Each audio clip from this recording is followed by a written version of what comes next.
Bienvenue dans cette vidéo dans laquelle nous allons apprendre les rudiments afin de créer, importer et sélectionner une définition d'automate. Pour créer une définition d'automate, on se sert de l'outil Target Definition Builder fourni avec le firmware.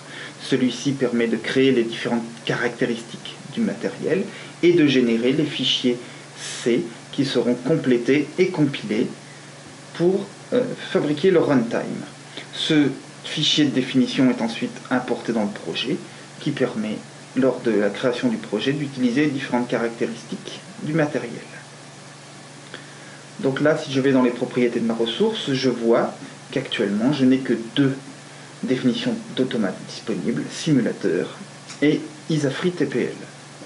Pour importer de nouvelles définitions d'automates, je vais importer des définitions d'automates dans mon projet. Il s'agit de fichiers avec l'extension TDB. On va regarder à quoi ressemble l'un de ces fichiers. Donc j'ai un certain nombre de fonctionnalités, donc les caractéristiques de ma cible. J'ai la possibilité de créer des types de données, des C-function blocks, des cartes d'entrée-sortie, des fonctions de conversion, des réseaux pour la communication, des mots définis, des interruptions et des variables système. Donc je vais éditer les caractéristiques de ma cible. Je vais pouvoir sélectionner le type de code généré, le modèle de mon firmware et la version de mon runtime. Je vais pouvoir également sélectionner quel est le type de CPU pour lequel je veux compiler et l'alignement des données. Je vais pouvoir sélectionner dans les fonctions standards de l'IEC 61131 celles que je veux garder ou pas. De même pour les blocs fonctions. Par exemple ici, je vais supprimer tout ce qui est les opérations de type time.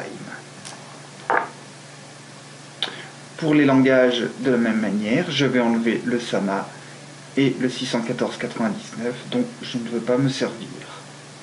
Je peux sélectionner une image correspondant à mon matériel.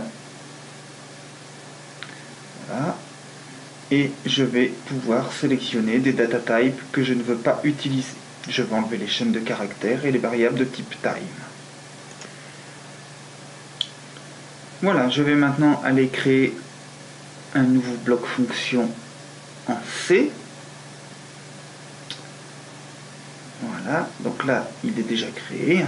J'ai mis 3 entrées et 2 sorties. Je l'ai appelé myCFB. De la même manière, j'ai la possibilité de créer des nouvelles cartes d'entrée-sortie. Donc là, j'ai créé une carte de 4 entrées booléennes avec un paramètre qui permet donc de différencier cette carte si je veux l'utiliser plusieurs fois. Donc ce paramètre sera en user defined, c'est-à-dire que l'utilisateur dans le projet pourra personnaliser ce paramètre.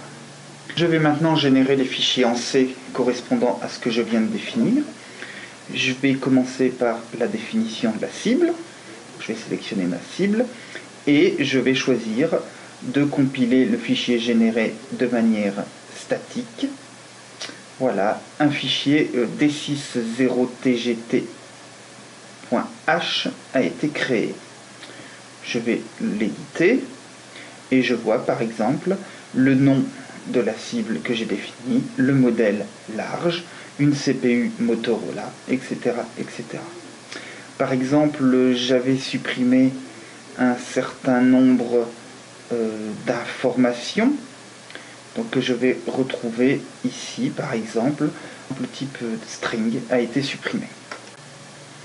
Donc je vais faire maintenant la même chose, mais en choisissant mes blocs fonctions.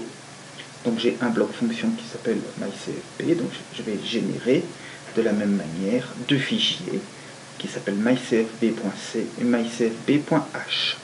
Je vais éditer myCFB.c et je vais trouver à l'intérieur un certain nombre d'informations qui vont me permettre d'utiliser mes paramètres d'entrée et de sortie et également une fonction qui s'appelle le nom de mon bloc fonction FBLCall dans lequel je vais pouvoir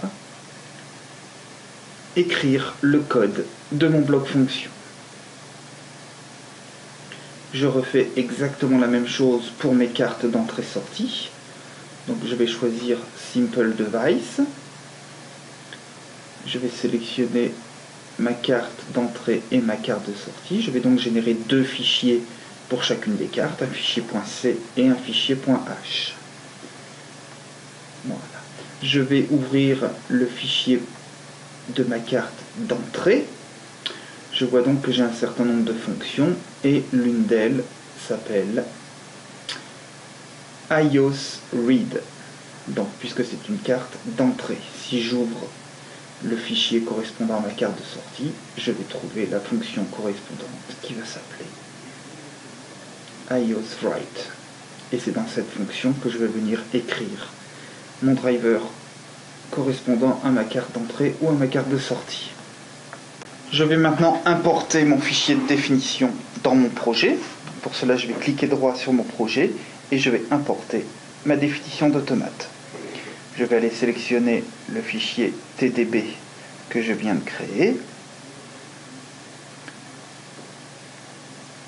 Si je vais dans les propriétés de ma ressource, je vois que j'ai une nouvelle cible disponible. Donc je vais la sélectionner. Voilà. Donc maintenant, si je crée un nouveau programme en FBD, disons, si je l'ouvre et que je viens insérer un bloc, je vois que j'ai un nouveau bloc disponible dans mon bloc editor, qui est le C-function block que j'ai créé dans ma définition d'automate, qui s'appelle myCFB. Avec, je retrouve mes 3 paramètres d'entrée et mes 2 paramètres de sortie. De la même manière, si je vais dans mon éditeur de câblage, je vais pouvoir insérer des cartes d'entrée et des cartes de sortie. Donc je vais avoir le choix entre ma carte de 4 entrées booléennes ou ma carte de 4 sorties booléennes. Ici, je vais avoir le paramètre que j'ai déclaré en user-define de manière à pouvoir paramétrer cette carte. J'avais également créé un data type dans ma définition d'automate, donc une structure qui s'appelle myValve avec un certain nombre d'informations. Et je vais aller dans mon dictionnaire créer une nouvelle variable qui va être du type de cette structure. Je vais donc l'appeler valve1 et comme data type, je vais sélectionner myValve.